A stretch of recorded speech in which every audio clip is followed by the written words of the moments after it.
Hello, good afternoon, and welcome to the law. This is your legal light. It is your health law.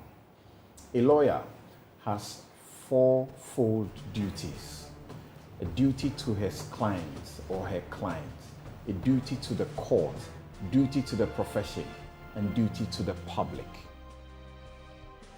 4. How does the lawyer walk this tightrope without getting into trouble? More particularly, in the lawyers dealing with you, the clients. Stay tuned in for this platinum education with those who have what it takes to give it to you or serve you in the best manner. I'm Samson, Lardy, Anyenini. This is the law. It's your legal light. It's your health law. We'll be right back. And etiquette. Rules 2020, LI 2423. A lawyer has a duty in the practice of law to discharge the responsibilities of the lawyer to a client, the court, the public, and any other lawyer honorably and with integrity. Rule 1A. The law 1.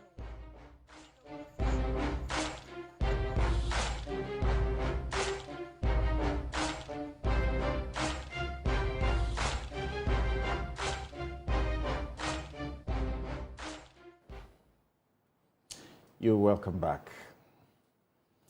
And on our Law 101, you just heard that the lawyer has a duty in the practice of law to discharge the responsibilities of the lawyer to a client, the courts, the public, and any other lawyer honorably with integrity.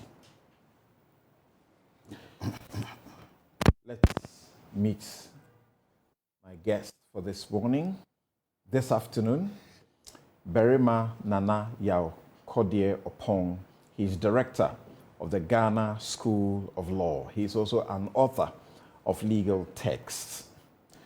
Joining us by Zoom is Musa Ahmed, head Ahmed Legal Consults. Gentlemen, good afternoon and welcome to good afternoon. Good to be here, except that right. You reduced my position. And since I've earned it, you left out the Director of Legal Education. Of course. Without sounding boastful. I know. I know. I normally will not forget that. Right. So, good afternoon, Musa. Let's hope that we don't get a problem with the Zoom this early. Right. Good to have you. Good afternoon. Great. Can you hear me? Yes, we can hear you very clearly. Thank you. Right. So, by way of our Law 101, let's begin to understand what the legal profession, professional conduct and etiquette rules 2020 LI 2423 means when it says that a lawyer has a duty in the practice of law to discharge the responsibilities of the lawyer to a client, the court, the public, and any other lawyer honorably and with integrity. Let's begin with you, Yapon. All right, thank you very much, and good afternoon. I think that summed it up in the fourfold requirements that you stated, except that I will add, he has an interest to earn a living. Mm-hmm. So that may not be a duty, but it's a competing interest. And as we go on, we will see how it plays out.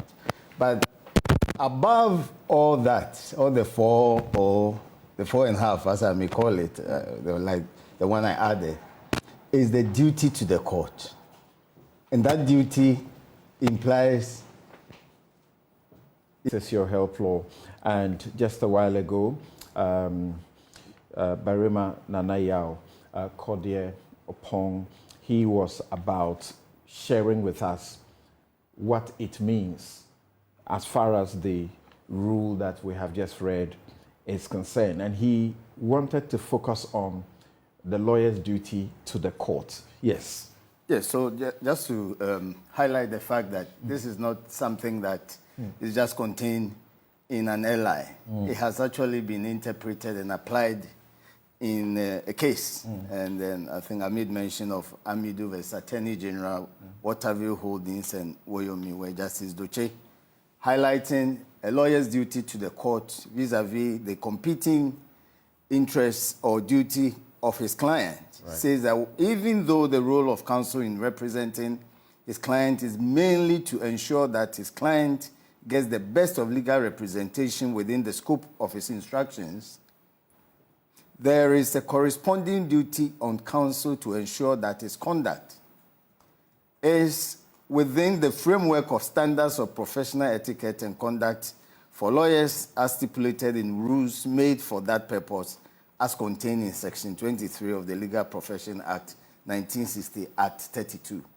So, and as I stated earlier, of all the duties that you have highlighted, the one that is most superior is the duty to the court, ensuring that you uphold the dignity of the court. And for me, when you match all these conflicting duties, it becomes very delicate for a lawyer to be able, first of all, you have a duty to vigorously ensure that your client's interest is served by going to court and obtaining justice. And at the same time, we are told that this is like a boxing bout, you see. Right. And yet, before you even throw a punch, you must tell your opponent on the other side that I'll hit your right chin. It may not make sense sometimes, but that tells you. Part of the chin you will hit. You will hit. You have to tell him beforehand, sometimes 2 weeks before you do that. Because there shouldn't be ambush in litigation. At all. Peaceful. And it's also because you owe the court a superior duty, overriding duty to ensure that the court does justice, and not so much so that your client gets his interest served. Even though that is also your 35, duty. The way it is rendered, it says conduct towards the court or tribunal. That's right. And if you look at the previous law, you just find duty to the court. Yes. And then it begins to talk about what is misconduct if a lawyer does so. That's right. But in the new one, it says a lawyer shall not knowingly make a false statement of fact or law to a court or tribunal, or fail to correct a false statement of material fact or law previously made to the court or tribunal by the lawyer.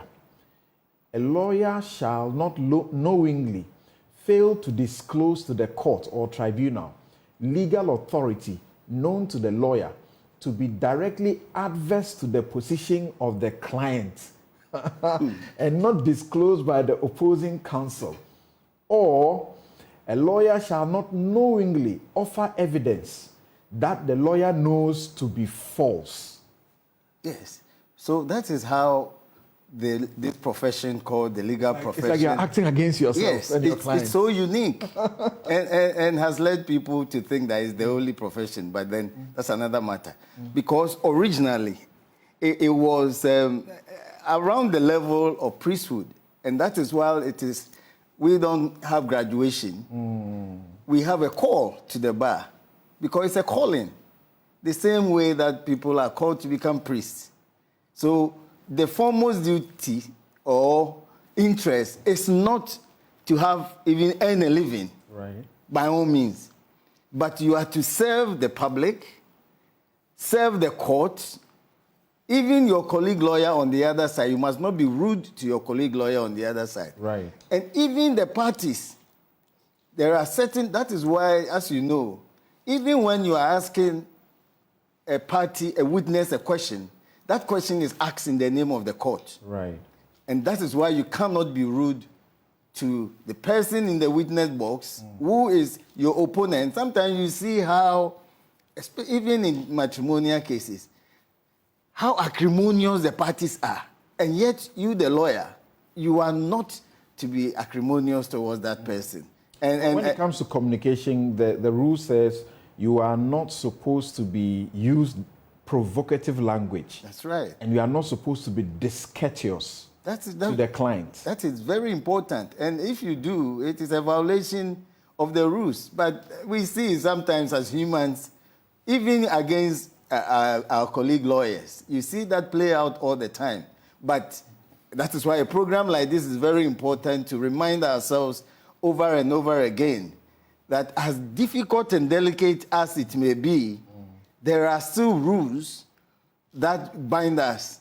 And that has, one justice said, Justice Amikache, said the reason why the legal profession is still the most attractive profession is because of fidelity to the rules, conservative rules that may yield to changes as and when it's reasonable or may happen. But because of fidelity to the rules, the legal profession has over the years been the most popular, most sought after.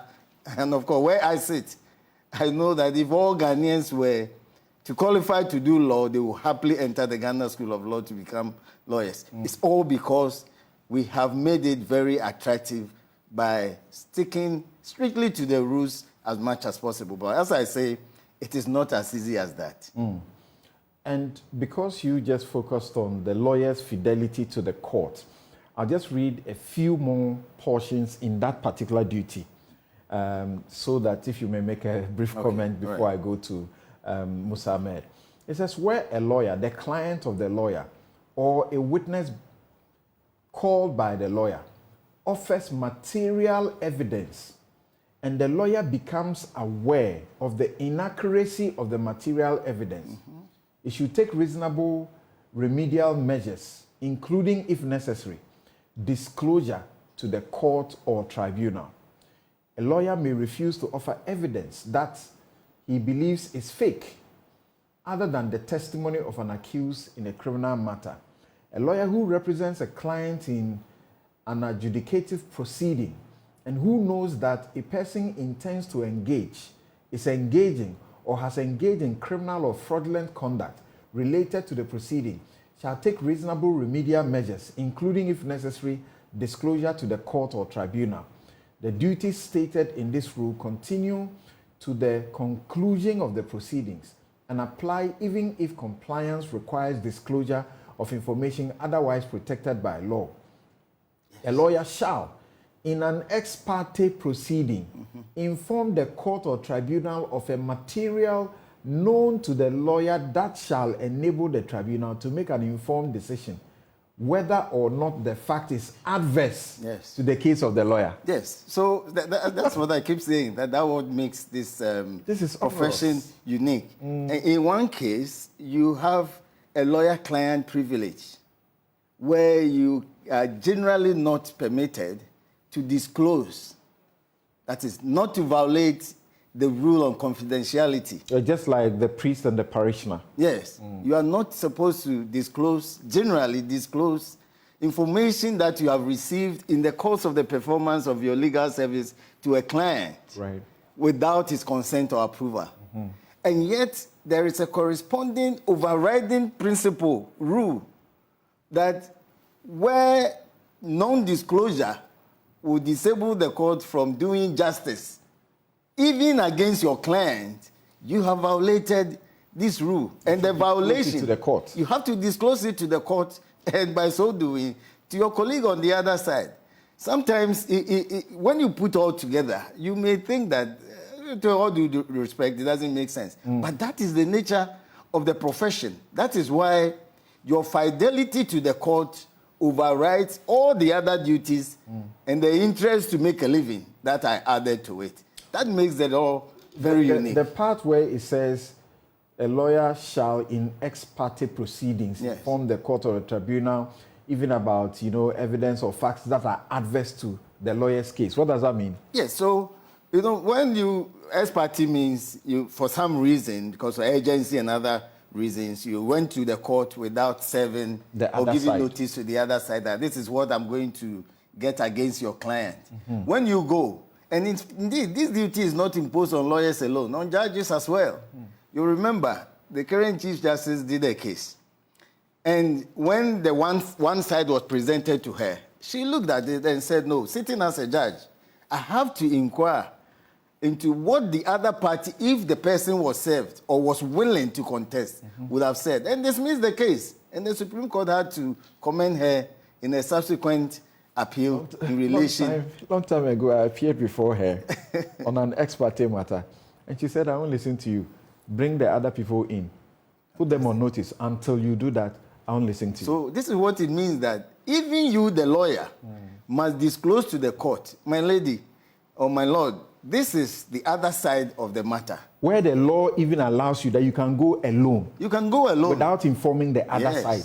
Yes. And still, when you go, yes, you must disclose material that is adverse to your case. That if the judge, it may not necessarily be adverse, but it says facts, whether or not the fact is adverse to the case of the that lawyer. is what I'm saying, because of the whether or not. Okay. It may not even be adverse to your case, but it will enable the court to do justice. Okay.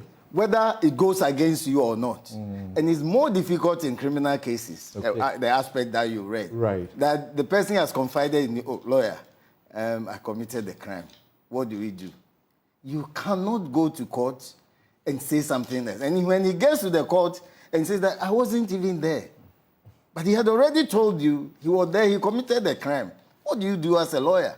That is where your interest in ensuring that the accused person, who is your client, is not convicted or does not go to jail or is punished, will be subsumed under your duty to the court to uphold justice. And there, I was asked this question once by my students. And I said, probably, first of all, you must tell your client that either you go to court and disclose this. Yes. So that you plead guilty. Yes. And then if there are... assist them to get a lesser sentence. If the law permits. Right. Instead of you telling me the truth and going to the court to tell a falsehood. All right. Or a lie, as we can put it. Hold on there. Let me go to Musa Ahmed now.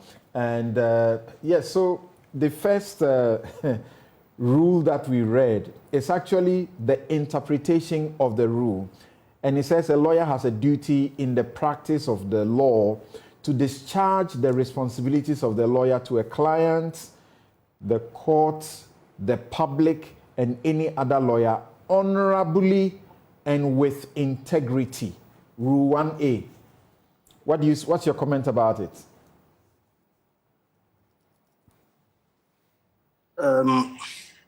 In all dealings with the law, the supremacy of the law takes precedence over all other interests.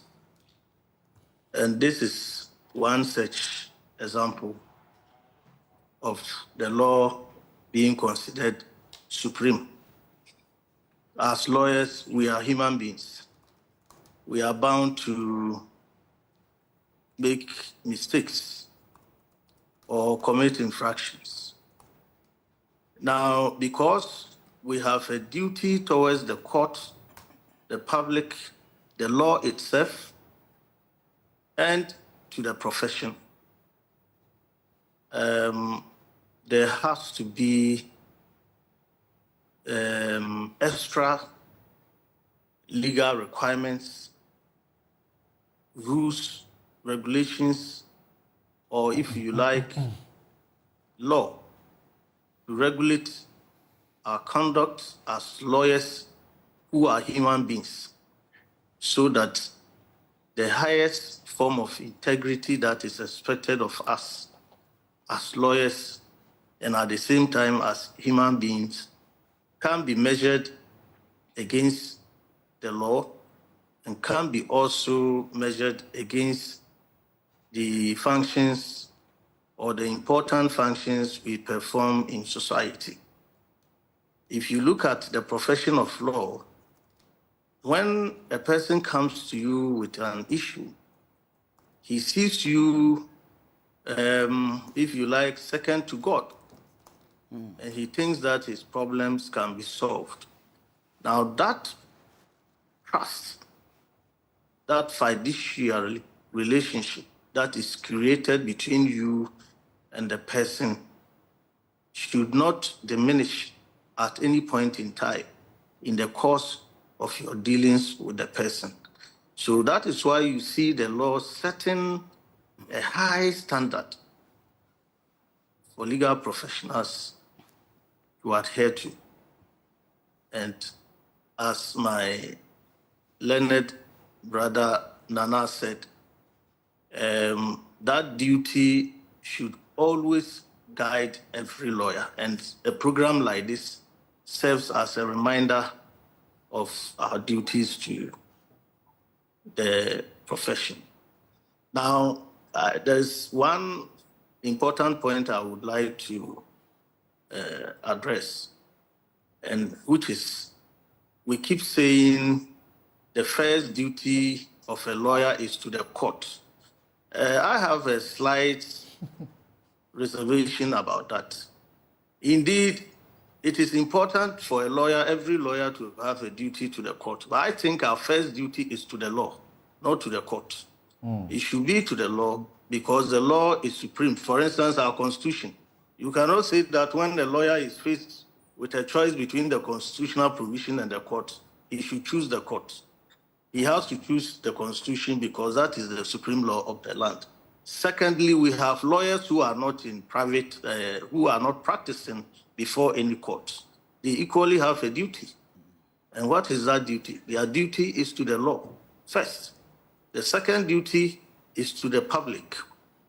Then the second duty is to the public, not to the client. Yes, because justice emanates from the people of Ghana. Justice, if you look at even the provisions relating to the judiciary, it says justice emanates from the people of Ghana and shall be administered by the judiciary in the name of the people of Ghana. So the first duty of every lawyer is to the law. And that translates to serve the interests of the people of Ghana. So that is the... But here I am in private practice. I am not in, if you want to call it, maybe in some states, institution, or I'm not working with the Attorney General doing prosecutions. Why do you elevate my duty to the public above my duty to my clients? Because you see, the reason being that I'm not saying I elevate it. We are coming in an order of importance here. Yes, and you put the public first, the public before the client. Yes. That's what I'm asking. Because your client is part of the public. Okay. Your client is part of the public. For instance, a lawyer may not be practicing before the court, but he may be called upon to draft a will for an individual. First, his duty is to ensure compliance with the law. Even though he has to serve the interests of the client, he must comply with the rules governing the making of a will. If he doesn't, then he has breached an overriding professional etiquette rule. That is how I see it. All right. And if you look at the law has not even outlined anything in the law. The law has not itself said that this duty is more important than the other. That's right. I think it has outlined the duties of a lawyer. So how do you, as a lawyer, explain this to your client who has paid you good money to do a case for them? That's yes. 36, fairness to opposing party and counsel. A lawyer shall not unlawfully obstruct the access of another party to evidence or unlawfully alter, destroy, or conceal a document or other material that has potential evidential value. A lawyer shall not counsel means advice, or assist another person to unlawfully alter, destroy, or conceal a document or other material that has potential evidential value. A lawyer shall not falsify evidence, conceal, counsel, that is advice, or assist a witness to testify falsely, or offer an inducement to a witness that is prohibited by law. A lawyer shall not knowingly breach an obligation under the rules of court or tribunal, among other things. A lawyer shall not request a person or a person other than a client to refrain from voluntarily giving relevant information to another party unless the person is a relative, an employee, or agent, and so on? Well, in summary or in short, because the legal profession sets out or down a high standard of behavior expected from any or every legal practitioner. These rules are just a replication of the high standard set for lawyers. Okay. It's the lawmaker who has just outlined several aspects of it, but this is to make it simpler for people to understand. It all goes down to the integrity of our profession. Right. Indeed, if you suppress evidence, to me, it should be classified as a serious misconduct because we have rules of evidence. For instance, Section 51 tells us what evidence is relevant, and that determination is made by the courts. What do you mean by suppress evidence? Well, for instance, to have the information or the evidence that the court could use to determine the case, but intentionally removing that evidence from the face of the court. That is to suppress evidence. So you are not telling a lie. It's simply that you have some information, but you are not making it available. Yes, but lies could also come in there. If you like, you put it in a set or a table. Telling lies to the court about the said evidence is also suppressing the evidence. A client has paid you. So what I'm asking is, we're looking in the faces of clients and Yes. and telling them, you have paid me money to go to court and do a case for you. There is a set of evidence that should be used. But this particular part one, we should exclude it, because if we include it, it will not help your case. Are you saying that I have a duty to the court? I must make at all costs bring that to the attention of the court when it may be adverse to my client? You see, that statement should not be given a strict interpretation. It must not be given a strict interpretation. Although you are required to put relevant evidence before the court, evidence that, because we have a rule, for instance, that it is the prosecution's duty to bring evidence, prove it against an accused person, for instance. If it's in a civil trial, you are a plaintiff, you have to lead sufficient evidence to establish a probable case, or on a balance of probability, as they call it. Now, the rule is not saying that if your client has confided in you, already he has been charged.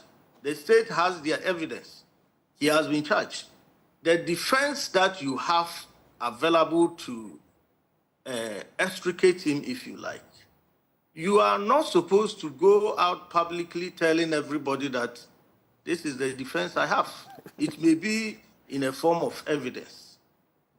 But when it comes to establishing your defense in court, you have to put all your cards on the table. All your cards on the table to enable, which is in a form of a defense, not to arm your opponent, to use your case against you. You don't arm your opponent. All right. You put before the court necessary evidence, which is required by law, and it is relevant to extricate the person you are defending. This is what the law is seeking There's to a whole lot in the rules, and we're trying to take just a few aspects of it to share with you, particularly those that concern you, who is watching us now, and you are not a lawyer more particularly, but you will need a lawyer's help. My guest dealing with punishing lawyer misconduct this afternoon, Berima Nana Yao, Kodie Opong, and Musa Ahmed. Now, I was just going to say something to support that, unless you want to take another level. Yes, on the issue of concealment of information. Right. Yes, I mean. So if you can add the aspect about, say, those who are prosecuting, you are a lawyer before you become, you join the Attorney General and you are doing prosecution. And it says that you have a duty.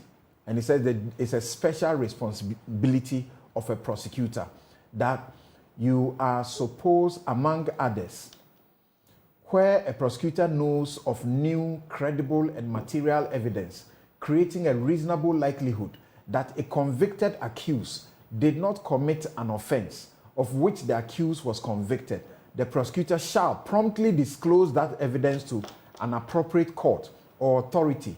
And if the conviction was obtained as a result of the prosecutor's submission, promptly disclose that evidence to the accused unless a court authorizes delay, and undertake further investigation or make reasonable effort to cause an investigation to determine whether the accused was convicted of an offense that the accused did not commit.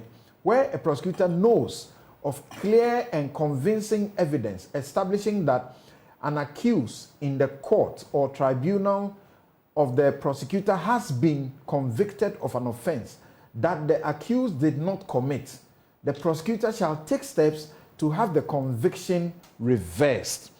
And before you get to even this, when the conviction has happened, before you start the trial, now the disclosures, the requirement is that you should disclose exculpating evidence. You have brought an accused person there, but you have evidence that, help them and get them to, as it were, get them to be able to prove their case better. Yes. You should give it to them, exculpating evidence. Yes. So, and for the prosecution lawyers, you see, it has never been their duty to prove the guilt of an accused person by all means. Never. So sometimes you find it very difficult to appreciate how prosecution will go to every length just to establish the guilt of an accused person. But that's a job they are paid to do. Listen, the prosecution, they are public servants in the first place. Yeah. They are paid by the taxpayers' money, including the accused person. Okay. That is why. And the accused person is accused of stealing millions of our money in a corrupt deal. We are supposed to put them behind bars. No problem. That is why when he's arrested, he's taken to the police station, for example. The police who are going to prosecute him take his statement, which will include his defense. And until recently, neither him nor his lawyer will even see it until it is tendered in evidence in court. Right. And that was backward because elsewhere they were doing what we have now started doing. And it's also because a number of people were convicted based on critical information that prosecution concealed. And after many years of serving their term or being in custody, it turned out that the prosecution actually concealed critical, relevant evidence that would have led the judge to acquit the person. So this will be misconduct on the part of the lawyer. Exactly. Who is prosecuting the case. And also can lead to the state paying compensation. You remember this case, Doji Saba. The state had to pay compensation, about 34,000. There was another one that a teacher was accused of impregnating. Right. That I think our friends were sued. Yeah. And then that is exactly in compliance with Article 14.7. And 14.5 is about unlawful arrest. And there's something interesting there. It says that person who caused the unlawful arrest or detention will be made to pay compensation personally. And I understand the police have set up a fund. Right. Where even when the police will pay, to be deducted from your salary or your emolument directly. So that is where we are now. Some say that he has made prosecution very difficult. Here it says even after the case is over, and you, the prosecutor, the lawyer, you have discovered something that would get them their conviction reversed, you should bring it to the attention of the court. Yes, but and yet these are one of the laws that are hardly observed, seldom observed. especially when it comes to prosecution. Of course, some of us don't really have the spirit to be on the other side in prosecution. But it's as if it has never existed. Just go through the court. Yes, we have a duty to ensure that people who have committed crime are prosecuted and convicted, but must be in accordance with law. Right. If you have any information that if you present to court or to the accused person and his lawyer, there's no way the judge will convict the person, it means he has not committed the crime. So why must you conceal it, suppress it, and that is why now the rules require that even evidence you have obtained, which after evaluation, you do not think is relevant or is critical for the case, you can be compelled to disclose it to the court. Right. So that the accused person, if he was a witness who gave that evidence, that, Kofi was not the person, it was rather Kwame. And it was Yao who said that. That Yao should be brought in to tell the court that when the police wanted to, or the prosecution wanted to use him as a prosecution witness, this is what I told them. I said it was not this person before you, my lord. But that is why if we come to that understanding, a situation like this can hardly go to court to embarrass both the prosecution and the state. And a judge may do injustice just based on what has been presented to the court. So just to tie up to this in a civil matter, there was this Canadian case where the lawyer on the other side said, your client hasn't filed a defense, I won't go for judgment in default. So that you can have time. And then he went for judgment in default without notice, which he could have done anyway. It was ruled to be a misconduct because he has deceived the defendant's lawyer. Without which deception, probably he would have filed the appropriate process to ensure that justice is served. Okay. And so, as mundane as it may be, elsewhere, and even here when it's brought to the attention of the appropriate authority, it can be a serious, but occasionally you come across things like this, even with your colleagues. Yes, so, and before we say, Jack, time is just running. Already? Yes, we definitely will do a second part of it, because there have been a number of questions that have come in, and the questions border on fees and how people are paying money, are paying X amount of money, and then later they are being asked to pay extra money, and they are paying TNT, and they are asking all those questions. But let me go back to Musa Ahmed. What for you will be two of these many rules that stick out, that for you need a lot of attention and emphasis? Two of these many rules. For now, we'll deal with the rest some other time. Well, the law as it stands now, I do not have any issues or reservations.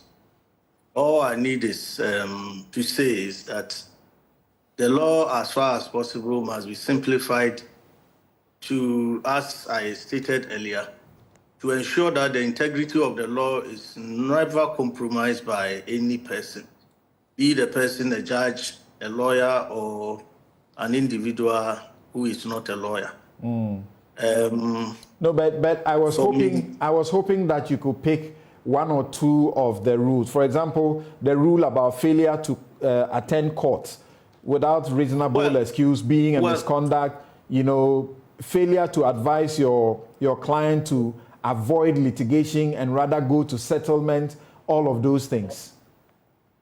Well, as it is now, for me, I wouldn't single out any of the rules. I would say that as a lawyer, as much as, because you are not called upon to apply every rule at the same time whenever any case comes up.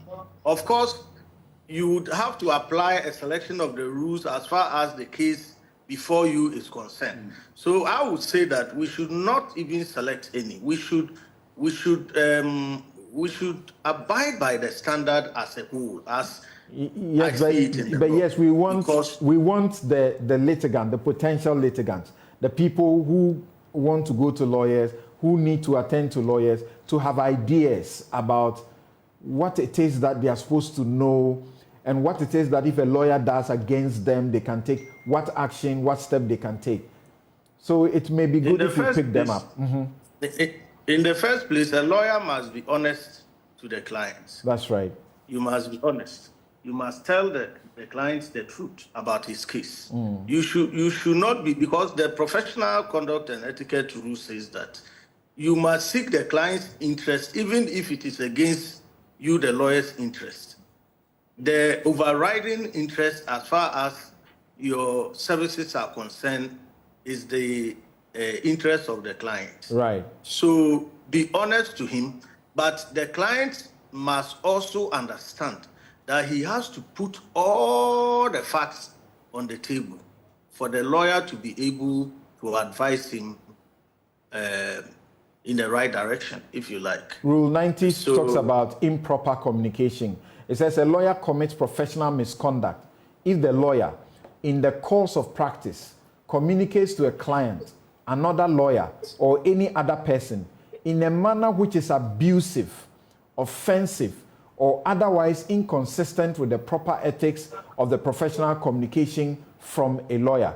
And we are aware of lawyers who have been suspended and punished because of their communication. Yes.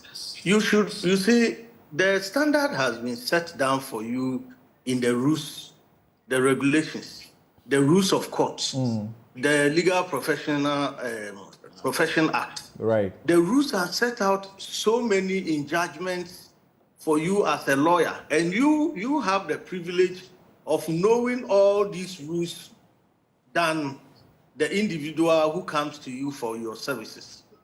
So the standard is high. You must, as much as possible, abide by the standard. You should not set a lower standard below what the law requires you to do. If you do that, you lower the estimation of the law profession in the eyes of the public. You see, because the integrity of a lawyer is very important to everybody. I made a point that when the person comes to you, he sees you as a god, another god for him. Now, the pedestal the person has placed you on, it will be demeaning to your own profession, your colleagues, to the law, for you to lower the standard and be dishonest to him. You have to be honest. All right. So honesty is the key. Let me come to you out here. What I need you to do this for me. Pick at least one or two other rules and let's share with our audience. Well, so I'll just choose one word: fiduciary. Fiduciary. Yes. Duty to the client. To the client. Okay. What does that mean? And it means that you are like a trustee. So that when, for example, the client's money has been paid to you, you owe him a duty to disclose and be transparent about it. Two, and it's something that I found out when I was doing research on some of these matters: gifts. Before a lawyer accepts a gift from a client, especially a gift contained in a will, you must be very careful in accepting that gift. If possible, don't accept it, no matter how attractive, because you may end up breaching the fiduciary relationship, which is a very serious misconduct. And there have been a number of cases in which a lawyer's conduct has been, in accepting a gift from a client, has generally been ruled to be unethical. And for me, that, and also coupled with non-disclosure and those on integrity, should be something that we should continue to talk about. I mean, we also must be empathetic, because these rules are only taught at the last stages of your training as a lawyer at the Ghana School of Law, where within 6 months or 1 year, you are supposed to all of a sudden know all this and to live by it. And so we've made the case that they should actually be taught at the formative stages, probably even at the faculty, or at least the first year at the Ghana School of Law, so that by the time you get to the bar, and the continuing legal education should consistently be talking about this because until I even started doing this, I didn't even have a copy of this rule. And I think a number of us as lawyers have taken it for granted. Right. And yet, that can lead to you... And there are many too who are using our old rules. Yes. You don't know that they have changed this Even the new one, which an interesting title, 2423. That's right. Which is so easy to remember anyway. Yeah. Please. So we will advise ourselves to grab copies and as much as possible, because no matter how competent you are, you may lose your profession that you have worked so hard for because you may have overlooked or forgotten about these rules. Probably each day or maybe any other day or a week, we should take the rules and read just one rule in the entire rule and guide ourselves by it. There are many who say this particular rule is not good. Why are you promoting it? 38. Commenting on pending matters. Yeah. A lawyer who is not participating or has participating in the investigation or litigation of a matter that is still pending before a court shall not make an out-of-court statement or grant an interview to the media on the matter. Yes, Musa, why is this good? There are many who say this is not good. There are public interest matters. Lawyers should comment about them whilst they go on in court. You see, as a lawyer involved in a matter before a court of law, you see, it is the court, only the court, presided over by the judge, who is empowered to determine what the outcome of the case should be. Now, as a lawyer, your duty is to present evidence before the court, establish your case or disprove the other case, so that at the end of it, justice will be seen to have been done in the court. Right. Now, if you have such a duty, and at the same time you go back to the public or any space apart from the court to go and make statements which become, if you like, to prejudice the outcome of the case, you are doing extreme damage to the court. Because you see, the public has some trust in you as a lawyer. Now, when you go and make a contradictory statement about the pending case before the court, the public's reaction will be that probably the lawyer knows something that we don't know. And that's something we don't know. That is what he's putting out there for we, the public, to know. All right. The lawyer then transforms into a political lawyer and not a judicial lawyer. Okay. When you do that, you impugn the integrity of the court itself, and you impugn the integrity of the law. You impugn the integrity of the person you thank you very much. But it is and your own integrity. Yeah, it is the practice, and as we are taught, is that instead of the lawyer who is participating in the matter, some other lawyer who is not participating in the matter is free to comment and make interviews. Is that not rather? Well, no, but I think as Ahmed has said, it is very clear. But you see, there is also a corresponding duty on lawyers to defend the judiciary. Well, not the judiciary, the court. That's right. So it is not, in my view, a complete bar for lawyers from commenting on cases, but it is against the person who, if I should say, is personally conducting the case. Because if the general public descend on the court, and as we know, the courts are not generally permitted, or it's not permissible for them to come to the public to explain it, then becomes the duty of the lawyer, whose duty it is to ensure that he upholds the dignity of the court, to come out to put the true facts. And especially these days with social media and all the benefits we get and the other side, it is important that there's not a complete bar, but the explanation is that you, the lawyer conducting the case, whilst it is pending, you must allow others, if they so wish, to fairly comment on it. All but right. you cannot. Okay, thank you very much. And I'm holding in my hand this book, Dispensing Justice in a Society in Flux, Walking a Legal Tightrope. Walking a Legal Tightrope. It's by Justice Kwesi Nkrumah Eduama Osei. Justice Kwesi Nkrumah Eduama Osei. I'm just reading a line to conclude. And he, after reflecting on the many years that he has been a judge and actually complaining about the delays in how matters are handled, he says the industry put into the task, the expedition attached to the performance of the task, and the resources of various kinds expended were geared towards doing justice between the parties according to nature and circumstances of the particular case. And he says, as I reflect on the years during which I had been endeavoring to deliver justice to litigants, quite surprisingly, the image that emerges about the nature of the work is tightrope walking.